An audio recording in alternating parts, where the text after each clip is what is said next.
2NURFM.com, a broadcast service of the University of Newcastle. As we take a look at the environment and us, we welcome along from the University of Newcastle the Director of the Tom Farrell Institute for the Environment, Professor Tim Roberts. An interesting topic today, nuclear power safety.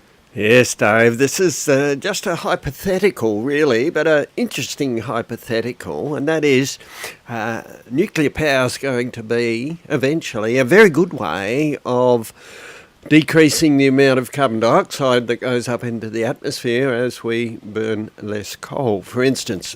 So, if you wanted to have nuclear power, what would you do with, where would you put it, and how would you get rid of the waste? And indeed, there's no long-term solutions for how to get rid of the waste. Where would you put it, a remote area? But, well, that's what we're calling the Zara Street solution. And we think that if you're going to have a nuclear power station, then what you ought to do is to place it right in the centre of importance in the city, next to where all those with a lot of affluence and influence live. For instance, we used to have, a long time ago, the Zara Street power station. That was there until 1975, right in the centre of Newcastle. So we would propose that if you're going to have a nuclear power station, then you put it in a similar sort of place. You want to put it up at the old Zara power station, Zara Street power station. That's where you put it. Just the concept. My boss wouldn't like that. He lives up there, not too far from there at all. Well, there you go. What if something went wrong with this nuclear power station there?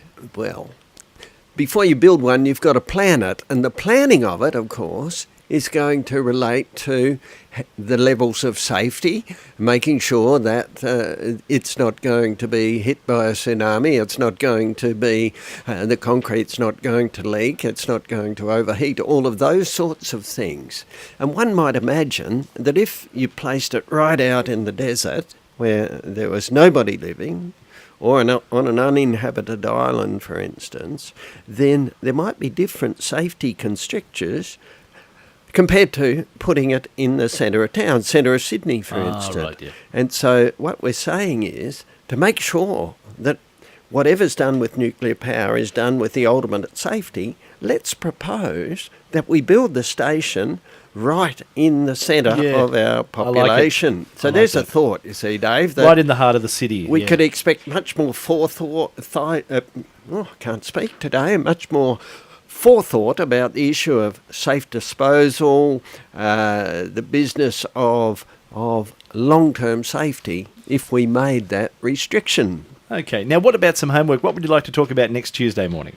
Oh, I've got King Tides written down here, but I must tell you, I went to see the film King's Man and I loved it. That's a great movie, isn't it? Fantastic movie. I saw that. We won't talk about that next week. But we've had some King Tides in recent times, the last couple of weeks. Yeah. That's it. And we'll talk about that next week. Thanks, Dave. There we go. It's The Environment and Us. Joining us from the University of Newcastle, Professor Tim Roberts at 2NURFM.